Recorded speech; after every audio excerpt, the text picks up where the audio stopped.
बात है।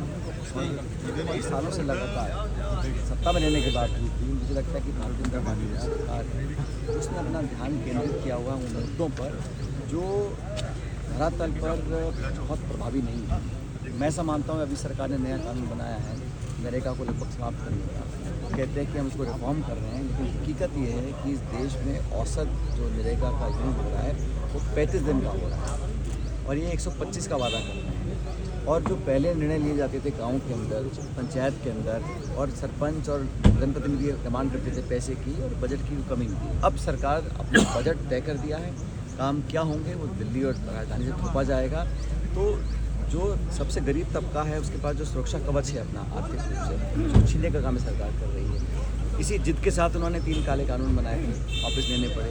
बहुत साल पहले उन्होंने जमीन अधिग्रहण कानून को संशोधन करने का एक कोशिश की पार्लियामेंट के अंदर। राहुल गांधी जी ने कांग्रेस पार्टी ने विरोध किया, वहाँ पर हाथ खींचना पड़ा। नरेगा को लेकर भी उन्होंने नाम बदलकर महात्मा गांधी जी का नाम हटाया है और इसको जानबूझ के राज्य सरकारों पर बोझ डाल दिया। पहले 90-10 का रेशो होता था केंद्र सरकार राज्य सरकार का, अब 60-40 कर दिया।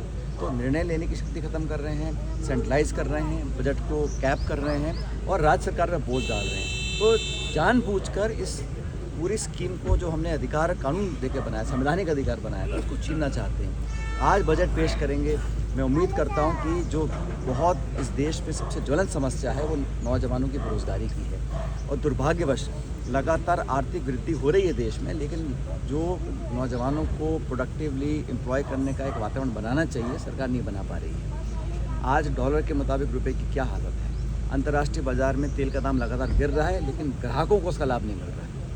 तो जो बड़ी कंपनियां हैं, जो लाखों करोड़ का उनका कर्जा माफ़ हो रहा है, उनके सरकार काम कर रही है। हमारे हवाई अड्डे, हमारे पोर्ट्स, रेलवे, खान खदान वो सब निजी हाथों में दे रहे हैं और जो मध्यम वर्ग है उसको राहत देने के लिए सरकार ने कदम नहीं उठाए। हम चाहेंगे कि सरकार आने वाले जो अगला वित्तीय वर्ष होगा इसमें राहत दे गरीबों को, किसानों को, नौजवानों को, मध्यम वर्ग को। और चुनाव से पहले आप लोगों के खाते में पैसे डाल सकते हो चुनाव जीतने के लिए, लेकिन जब आज ज़रूरत है लोगों को, किसान को, कर्जा माफ़ी की, गृहिणियों को, बच्चों को, महिलाओं को, उनके लिए सरकार बजट में नहीं कर रही है। बड़ा दुख की बात है। सर, सोने चांदी के भाव बढ़ते जा रहे हैं। वैसे कल 1 लाख रुपए डाउन हो गया था एकदम, तो कैसे देख रहे हैं आप? तो ये तो भाव बढ़ रहे हैं, महंगाई बढ़ रही है। अब शादी ब्याह का समय है, लोगों की पहुँच से सारी चीज़ें बाहर जा रही हैं। और मत भूलिए कि देश में इतना विकास हो रहा है, बहुत बड़ा तबका हमारा ऐसा है जो उससे वंचित रहा है। करोड़ों ऐसे लोग हैं जो आज निर्भर रहते हैं सरकार की योजनाओं पर, स्कीम्स पर, सरकार की मदद पर। तो मुझे लगता है जो सब्सिडी और मदद करनी चाहिए सरकार इजाफा करे। और महंगाई जो है, आज हर चीज़ महंगी हो रही है और सरकार महंगाई कम करने के लिए कोई प्रभावी कदम नहीं उठा पा रही है। हाँ, बजट के पूर्व आज गैस सिलेंडर के भाव बढ़ा दिए। अभी तो बहुत कुछ बढ़ सकता है। मैं कह रहा हूँ महंगाई जो है अनकंट्रोलेबल है। सरकार ने लोगों को अपने हाल पे छोड़ दिया है। उनको सिर्फ भाषण देना है, प्रचार करना है, hoarding, banner, poster, social media पे अपनी पीठ थपथपानी है। और जो लोग आज गरीब हैं, परेशान हैं, दुखी हैं, निर्धन हैं, असहाय हैं, उनकी मदद के लिए आगे नहीं आ रहे। सर, मुंबई में जो उप मुख्यमंत्री की शपथ ग्रहण हुआ था कल, तो किस तरह से देख रहे हैं आप? पवार जी के 4 दिन ही हुए हैं, तो उससे पूरी ये बड़ी दुखद घटना थी। अजीत पवार जी का जिस प्रकार हादसा हुआ, विमान दुर्घटना में उनकी मृत्यु हुई, बड़ा सदमा हम सबको लगा। वो एक पुराने नेता थे, राष्ट्र की राजनीति में उनका बड़ा प्रभाव था।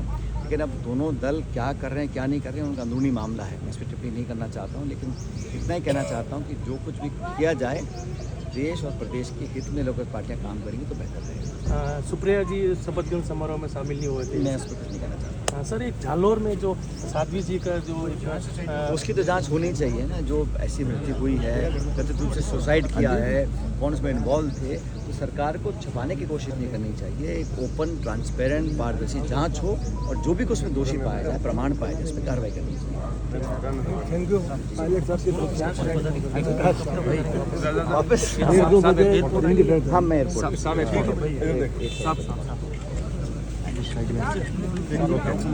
भाई आओ ना यार, आप इधर आगे